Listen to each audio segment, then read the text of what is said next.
গণভবনের দরজা খোলা। যখনই এই আন্দোলনকারীরা কথা বলতে চায়, আলোচনা করে সমাধান করতে চায়, আমি তাদের সাথে নিজেই বসতে রাজি। এই গণভবনের দরজা জুলাই মাসে খোলার কথা ছিল। এতগুলো রক্ত ঝরার পরে, ৩০০-র উপরে মানুষ মারা যাওয়ার পরে, হাজার হাজার ছেলে আহত হওয়ার পরে এইসব নাটক আমরা বুঝি না। এই সরকারের আর সময় নাই। আবু সাইদ আমার সন্তান, মুগ্ধ আমার সন্তান, ওরা আমার সন্তান, ওরা আমাদের সন্তান। একজনকে ধরবেন, একজনকে গ্রেফতার করবেন, একজনকে গুলি করবেন, হাজার হাজার তৈরি হবে। কতজনকে গুলি করবেন, কতজনকে গ্রেফতার করবেন? পারবেন না। যতদিন আন্দোলন চলবে, যতদিন এই স্বৈর সরকারের পতন না হবে, আমরা রাস্তা থেকে যাব না।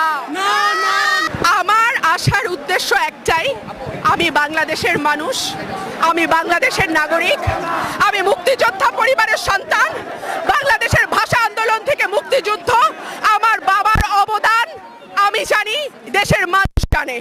আমি কোনো রাজনৈতিক দল হিসেবে আসি নাই, আমি কোনো গোষ্ঠী হিসেবে আসি নাই, আমি একা এসছি। আমার ভাই বোনরা দেখছে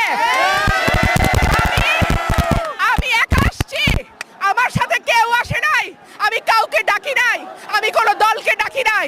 আমি রুমিন ফারহানা, আমি বাংলাদেশের মানুষ, আমি আমার এই সন্তানদের সাথে এক হওয়ার জন্য। আবু সাইদ আমার সন্তান, মুগ্ধ আমার সন্তান, ওরা আমার সন্তান, ওরা আমাদের সন্তান। ওদের রক্ত বাংলাদেশের মাটিতে পড়েছে। আমাদের ট্যাক্সের পয়সায় যে আইন শৃঙ্খলা রক্ষাকারী বাহিনীর বেতন হয়, তারা আমাদের সন্তানদের গায়ে গুলি করেছে। সেই জন্য আমি আজকে এসেছি। যতদিন আন্দোলন চলবে, যতদিন এই স্বৈর সরকারের পতন না হবে, আমরা রাস্তা থেকে যাব না।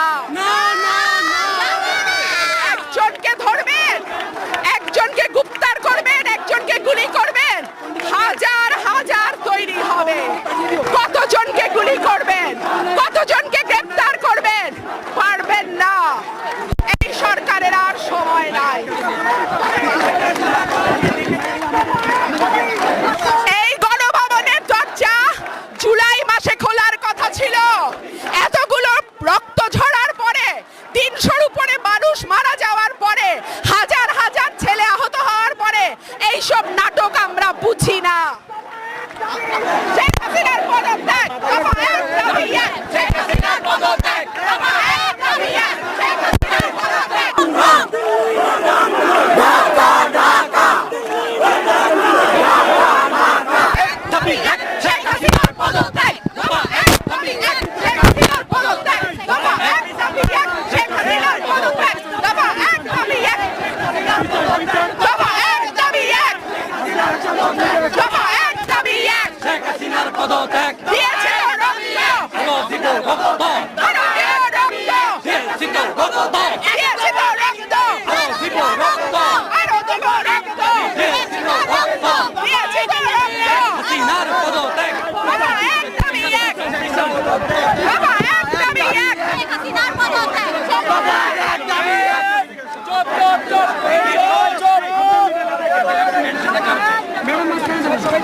সবাই চল ভাই, ওনাকে একটু জায়গা এক দাবি এক।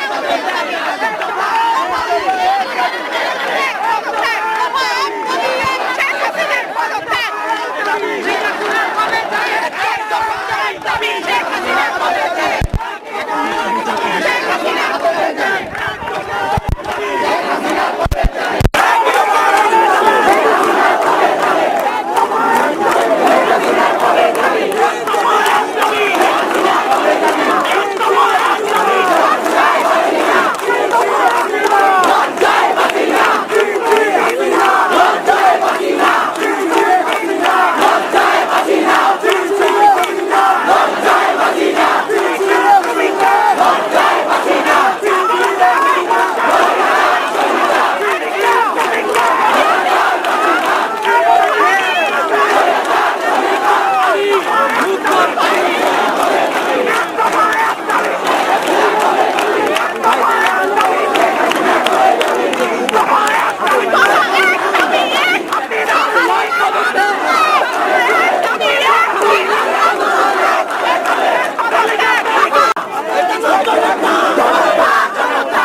সালে আমাদের ভাষার আন্দোলনে আমরা সফল হয়েছি, 71 সালে মুক্তিযুদ্ধ করে আমরা সফল হয়েছি, আজকে 24 সালে আমরা বিফল হতে পারি না?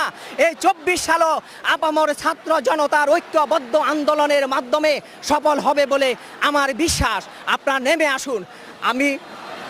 আমি বলতে কি যে আজকে আমি ঘুমাতে পারি না, আজকে আমি কাঁদতে পারি না, আজকে আমার চোখের পানি শুকিয়ে গেছে। প্রতিনিয়ত সেই মৃত্যুর দৃশ্য, করুণ দৃশ্য আমার চোখের সামনে ভেসে উঠে।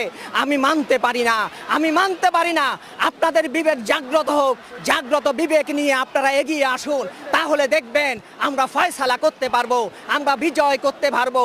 আপনারা জানেন আমাদের ইতিহাস সংগ্রামের ইতিহাস, আমাদের ইতিহাস বিজয়ের ইতিহাস।